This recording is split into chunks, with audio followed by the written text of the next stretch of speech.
Hi, this is Deboki, and today I'm going to be reviewing The Queen of the Night by Alexander Chee. Queen of the Night is about Lillier Barnet, a famous opera singer in Paris who is pretty much as much a source of admiration as she is for rumor. One night she meets an author who has published a book that is about to be turned into an opera, and the composer for this opera has her in mind for the lead part. This is the one honor that she hasn't achieved yet as an opera singer, and she's really excited until she looks into the story underlying the opera and realizes that it's based heavily on secrets from her own past. And this is a past that only 4 people are supposed to have any knowledge of, so she's kind of like, what the fuck? And over the course of the book, she recounts her history coming from her days in the American frontier to a circus that takes her to France, to a brothel, and later the palace that eventually brings her to the stage. Lillier is a fictional character, but she's inspired by a real opera singer, and over the course of the book, she interacts with many figures who have a very real place in music and political history. I've heard this book brought up like a ton of times on the Get Booked podcast,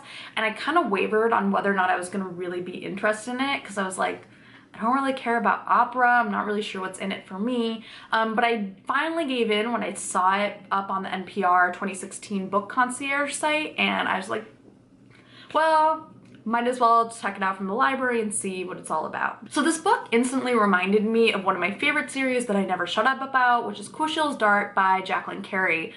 These are both books that are written with a first-person point of view and are basically women who, narrating their own immense personal histories to us. There's probably something in all of this about how female characters like these with these epic histories are often courtesans, maybe something similar to like Memoirs of a Geisha as well, but whatever that whole thing is, maybe that's a subject of a discussion video for another time. I think part of the reasons these books kind of resonate with people is because they have such a soothing voice associated with that first person point of view. I've talked before about how Phaedra's narrative voice in Kushil's Dart is to me really measured, especially given all of the shit around her, and the Queen of the Night felt really similar to me. It kind of feels like you're sitting on a couch across from Lillier while she tells you about her life, and you've got like just enough wine in you to like make the immensity of what she's experienced almost believable. And I think what I'm basically getting at is that Lillier has had a shit ton happen to her in her life,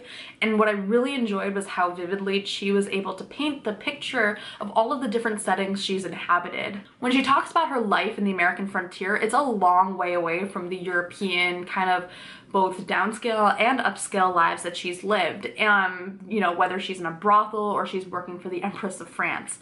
And the detail he puts into the people who inhabit those worlds and the mechanics of their lives really helps to build not only different worlds in the story, but Lillier's own character as she goes from setting to setting. You really get a sense of the kind of person that she has to be to make these kinds of transitions from one strange world to the next, and I found that really fascinating to watch. The bulk of this book is set in France during the 1800s, which is still a time when France did not have its stable government act down, and Lillier's life ends up reflecting the politics of Napoleon III and his wife quite frequently. Her path intersects with theirs briefly at first and then very deeply later on as she gets thrown into the politics of their court. This is a time of French history that I know even less about than probably all the other parts, and one of the things that I really enjoyed is that as we see Lillier interact with people along different classes of French society, we learn a lot about how these different castes view the emperor and the empress, whether it be feelings of dismissiveness, envy, or something more complicated. I really love these details because they made the France that she's living in that much more dynamic and vivid. Along with, you know, just the history of France, this book really builds out the world of opera in a way that I didn't really think I was going to enjoy so much. Honestly, like I said, the fact that this book was about an opera singer was part of the reason I was kind of skeptical that I was gonna even enjoy it. Not because I don't like opera, but because I just didn't think I would find it that interesting. But I was really wrong. I can't say how the use of opera in this book would come off to someone who maybe knows a lot about it, but as a complete novice, I was super into everything that this book could tell me. There's whole parts of this book that revolve around the registers that people can sing in, especially Lillier's particular class of soprano that is apparently super rare and beautiful, but also fragile. And along with these kind of technical details, Lillier explains the plots of different operas, and we see how the female characters in these books mirror her own life and thinking thinking, as well as how the men around her want to cast her into these roles, both in their real lives and on the stage, sometimes in ways that she's open to and sometimes less so. We also get to see the process and the politics of putting on these shows. I played the violin for a long time, and there's so many pieces that I played that I knew came from operas, but I had no idea what their deeper meaning or their histories were. Like, I've played things from Carmen like so many times. Like, the Toreador March is probably part of my nightmares at this point. But I had no idea what the story of the opera was or how complicated and kind of tragic the history of putting it on was for Bizet until I read this book. And I learned so much about opera from this book that like I ended up looking up videos of opera singers on YouTube because I just like wanted to hear what they sounded like. I wanted to hear more about what this book had told me. I'm not like this huge opera fan or anything now. I just feel like this book gave me a much deeper appreciation for the process and the technical aspects and like the artistry associated with it. The vividness of the world building did also kind of end up highlighting some of the flaws of this book to me, such as the lack of depth in many of the side characters and the thinness of some of the plot. There is a love story, but I didn't really feel invested in it because the love interest's personality and history is kind of barely documented. We also learned that Lillier has a good friend who has betrayed her at one point and was also rivaled for one of man's affections at another.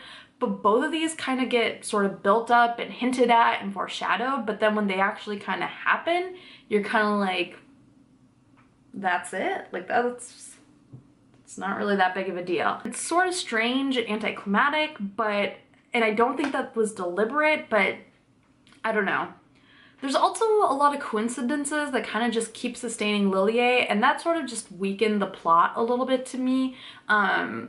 I think there's only so many times you can get away with that. My sense from glancing at reviews is that this is one of those books where you either hate it or you love it.